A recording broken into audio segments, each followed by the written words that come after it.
good morning, everyone, and welcome back to another week of Nexus grain market updates. It is Tuesday morning, February 4, 9/27, and it has been quite the week. Let's get started with the grain markets right now. At the moment, corn is up 6.5 cents. Nexus is paying $4.60 to $4.63 across the terminal markets. Soybeans are up 10 cents right now. Nexus is paying $9.98 across the terminal markets. That compares to a week ago at $4.45 for corn and $9.71 for soybeans. So we've seen quite a bit of activity.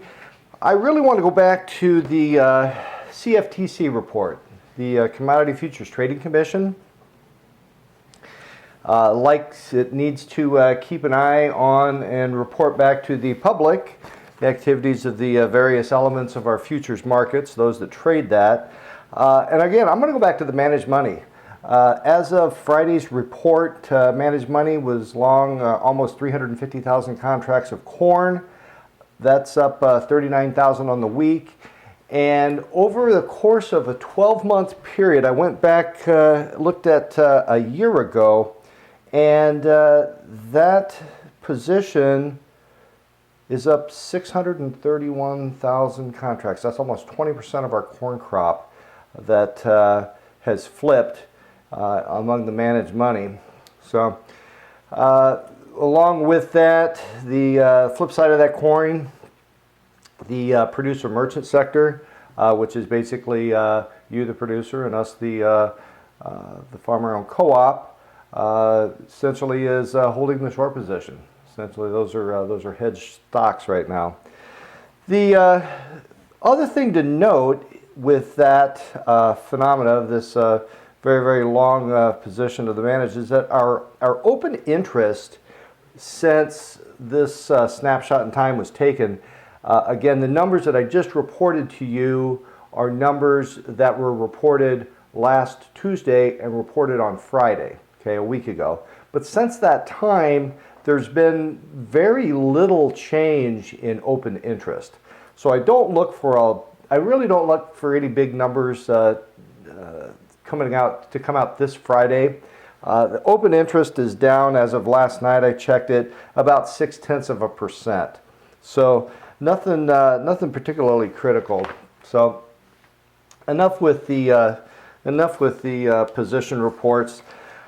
I want to talk a little bit about our sales. Now, normally I will focus more on shipments. Really, what I want to talk about with the group today a little more is our sales position. Again, we're approaching halfway through our marketing season of the 2024 production crop, and I really want to start off with sales. Thursday's sales report from last week continued to show a significant amount of front loading with corn and soybean sales. Our corn sales right now up around, we're about 9% over pace to hit our government projection of export sales. Soybeans about 5%. The thing about corn that I really want to make everyone aware of is that of the amount of corn sold, a little over half of that right now is shipped. And sales are subject to cancellation up until the point they're actually shipped. So just to kind of go over some of the numbers right now, the amount of sales and shipments, I'll just look at, we'll start off with corn. Corn, the amount of sales, and again, our number one customer, Mexico. Let's see, where was that? Here it is. Amount of sales, 637 million bushels sold, 324 have shipped. So I think that's a very significant thing with everything that we've read in the news. Again, I don't like to serve warmed up leftovers to the crowd. I mean, there's nothing I can tell you about tariffs that you haven't already heard from everybody else. But these are real numbers, and So the number one point I want to make about our sales is that over half of the corn that we have sold right now to Mexico remains unshipped. That's very critical to know that. And curiously, the number two customer, and I'm going to do some more looking into this to try to get some ideas of who that might be. We have 253 million bushels of corn sold to an unknown destination. That's a whole lot of corn to not even know who you have it sold to. I have my suspicions.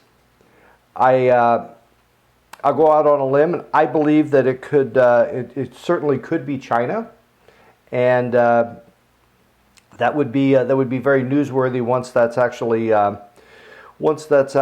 brought to light. But for now, that's a very large number, and it actually is larger than our number three customer of Japan. So somebody out there somewhere is protecting their own identity and is a very large buyer of corn, not to say that it can't be canceled. The flip side to that is our shipments, and when I look at that, I'm going to flip over to talk about soybeans a little bit. China, number one soybean customer that we have, 743 million bushels of corn, or excuse me, soybeans sold to China. We've already shipped 653 million bushels of that. 88% of what they have purchased, they've already taken. They've taken it home with them. Again, our inspections report, that's our shipments. That is again expressing quite a bit of front loading of our both corn and soybean exports. 7% for corn, 2% for soybeans. Very, very significant numbers. The other thing that I want to mention to the crowd, it's I haven't really reviewed this for quite a while with everyone. I've already mentioned the corn market, Mexico. I just want to rattle off the players. Number one destination for our export soybeans, or number one is China. There is no real close to. Number three, Mexico, 130 million bushels of soybeans purchased, and about a little over half of that's been shipped. Soybean meal, number one, Mexico. Number two, Philippines. Number three, Colombia. Number four, Canada. Anybody recognizing those names? Soybean oil, Mexico is number three. Wheat, our number one wheat customer with all wheats combined is Mexico. And the list goes on and on and on. So the things that we're hearing in the news, again, these are important. These are bushels, these are tonnages that really do get sold, really do get shipped, and really do get consumed by a person somewhere. I am going to set all those facts and figures with export aside just a minute, talk a little bit about our global production. That's another subject that probably has been overshadowed by the news of the recent week. But I did look at our NDVI scores, basically as a plant health score. The NAS puts out a very good, some very good crop maps. And when you go through and study, Brazil actually doesn't look too bad. I believe that safrinha corn crop is shaping up very well for planting. I believe that some of our early soybeans that are coming off, they're looking pretty good. Crop development in Brazil itself, that's up north, is looking pretty good. What doesn't look so great is Argentina. Argentina is dry. Most of the states in Argentina that I've looked at have experienced a significant degradation of their crop over the past 3 to 4 weeks. So we'll keep an eye on that. But as things go right now, again, the amount of time it's taken me to make this recording. Corn's up 7 cents now, and soybeans are up 11 1/4. So obviously the Board of Trade doesn't seem particularly fazed by what's occurring.